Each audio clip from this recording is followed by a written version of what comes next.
Sobat muda yang dikasihi Tuhan Yesus Kristus, selamat berjumpa kembali di dalam program Pencari Kristus. Tema kita pada hari ini adalah iman seorang perempuan. Suatu kali, ketika Tuhan Yesus dan murid-murid sedang berjalan menuju wilayah Tirus dan Sidon, mereka bertemu dengan seorang perempuan yang berteriak-teriak memanggil nama Tuhan. Perempuan ini adalah seorang Kanaan. Dia bukanlah seorang Israel, bukan keturunan Yakub. Ia adalah seorang kafir, berasal dari daerah kafir. Ia tidak menyembah Allah, sebaliknya ia adalah seorang yang menyembah berhala. Pada waktu itu, perempuan Kanaan ini datang berseru kepada Tuhan dan berteriak dengan keras. Ia berseru, "Kasihanilah aku, ya Tuhan, anak Daud, karena anakku perempuan kerasukan setan dan sangat menderita." Di dalam teriakannya itu, sangat jelas sekali bahwa perempuan itu sedang di dalam kesusahan. Ia sedang di dalam masalah besar. Ia sangat menderita dikarenakan keadaan anaknya yang sudah lama menderita kesakitan oleh karena perbuatan roh jahat. Sobat muda yang dikasihi Tuhan Yesus Kristus, ada satu hal yang sangat menarik di sini.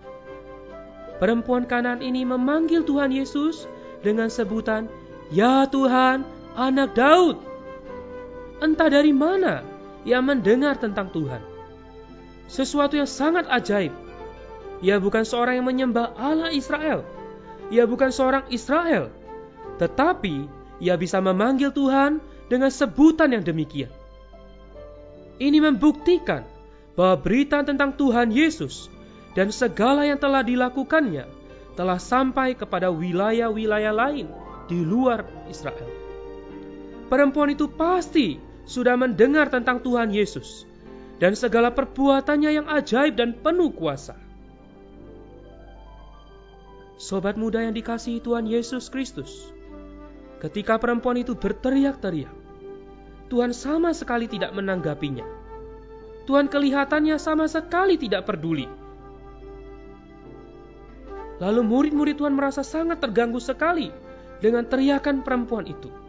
Sehingga mereka meminta Tuhan untuk menyuruh perempuan itu berhenti berteriak dan berhenti mengikuti mereka. Maka Tuhan pun mulai berbicara. Jawab Tuhan kepada murid-muridnya, "Aku diutus hanya kepada domba-domba yang hilang dari umat Israel." Sobat muda, ini menyatakan bahwa sepertinya Tuhan sama sekali tidak peduli dengan orang-orang di luar Israel. Ia sama sekali tidak peduli terhadap orang-orang kafir. Jawaban Tuhan di sini sepertinya begitu keras dan tegas. Ia mengatakan bahwa ia diutus hanya kepada domba-domba yang hilang dari umat Israel. Ia hanya diutus untuk menyelamatkan kembali anak-anak Yakub yang tersesat, yang sudah menyimpang dan jauh dari Allah. Kelihatannya Tuhan Yesus sama sekali tidak peduli dengan perempuan tersebut. Tetapi perempuan itu semakin mendekati Tuhan.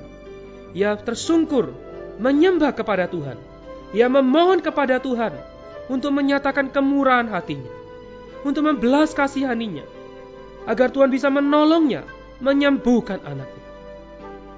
Ini membuktikan bahwa perempuan itu benar-benar sangat memerlukan Tuhan. Ia hanya percaya, benar-benar percaya, bahwa hanya Tuhan sajalah yang mampu menyelamatkan dan menyembuhkan anaknya.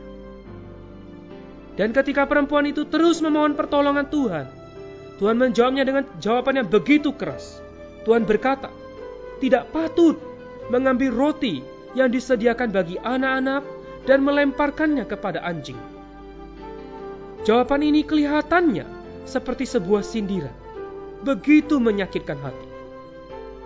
Tuhan di dalam perkataannya sungguh sangat tegas, menganggap bahwa dirinya adalah seperti roti yang disediakan untuk diberikan kepada anak-anak yang melambangkan umat Israel.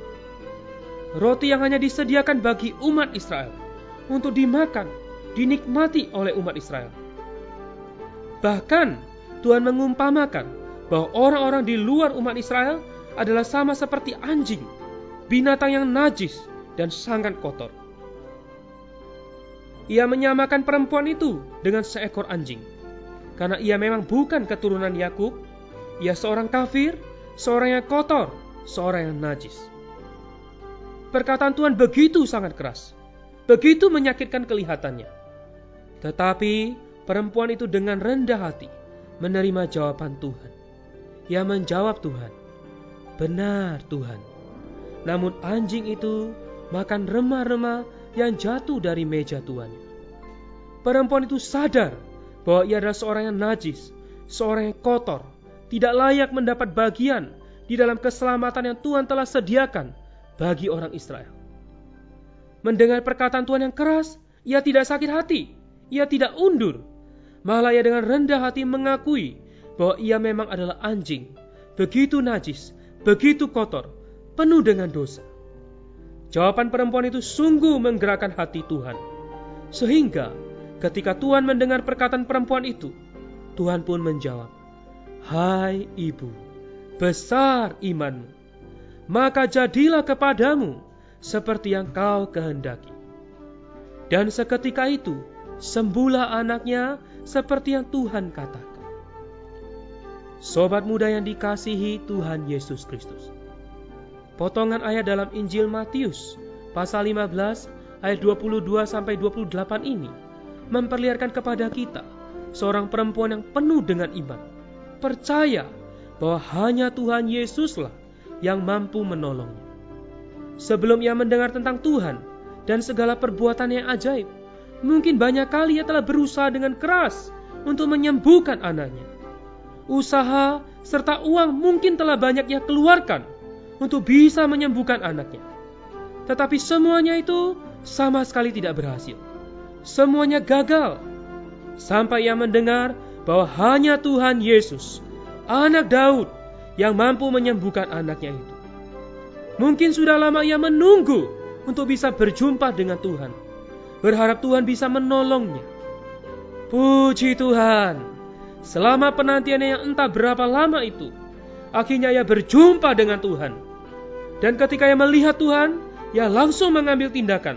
Ia berseru, berteriak memanggil nama Tuhan, memohon belas kasihan Tuhan untuk menolongnya. Tidak hanya sampai di situ, ketika ia meminta kepada Tuhan, bukan jawaban yang baik yang ia terima. Tuhan tidak langsung menolongnya. Justru Tuhan mengeluarkan kata-kata yang begitu menyakitkan, yang menyatakan bahwa ia tidak layak untuk menerima keselamatan yang seharusnya diberikan hanya kepada umat Israel. Ketika mendengar perkataan tersebut, ia tidak sakit hati, ia tidak putus asa, ia sama sekali tidak berhenti memohon kepada Tuhan untuk menyembuhkan anaknya. Perempuan itu justru menyadari bahwa memang ia adalah seorang yang najis, penuh dosa, tidak layak mendapatkan keselamatan yang Tuhan berikan. Ia merendahkan dirinya di hadapan Tuhan dan sungguh-sungguh yakin, penuh iman, bahwa hanya Tuhanlah yang mampu menyelamatkannya. Karena imannya yang sedemikian, karena ia sungguh-sungguh percaya pada Tuhan, oh, hati Tuhan tergerak. Hati Tuhan tergerak untuk menolong perempuan itu, serta menyembuhkan anaknya. Sobat muda yang dikasihi Tuhan Yesus, melalui potongan firman ini, kita dapat melihat bahwa keselamatan Allah telah sampai kepada orang-orang kafir. Dahulu keselamatan Allah hanya ditujukan kepada bangsa Israel. Tetapi kini, kita yang bukan bangsa Israel pun dapat menikmati keselamatan Allah. Kita adalah orang-orang najis, kotor, penuh dosa. Tetapi Tuhan mau menyelamatkan kita. Asalkan kita memiliki hati yang mencari Dia, percaya bahwa hanya Tuhan yang mampu memecahkan segala persoalan, masalah di dalam hidup kita. Hanya Tuhan yang mampu menolong kita dari segala kesulitan dan dosa-dosa kita. Dengan demikian, kita pun terlepas dari belenggu si jahat dan kita sepenuhnya menjadi milik Allah. Sobat muda yang dikasihi Tuhan, saya mengajak marilah kita berdoa. Tuhan Yesus, aku mengucap syukur karena keselamatan-Mu telah sampai kepadaku hari ini. Aku memang orang berdosa. najis, kotor, seharusnya binasa. Tetapi Tuhan, Engkau mau menyelamatkanku. Tuhan Yesus, saat ini aku percaya dan menerima Engkau sepenuhnya sebagai Tuhan dan Juru Selamatku, bahkan sebagai hidupku. Terima kasih Tuhan Yesus, aku berdoa di dalam nama. Amin. Demikianlah program Pencari Kristus. Tuhan Yesus memberkati kita semua.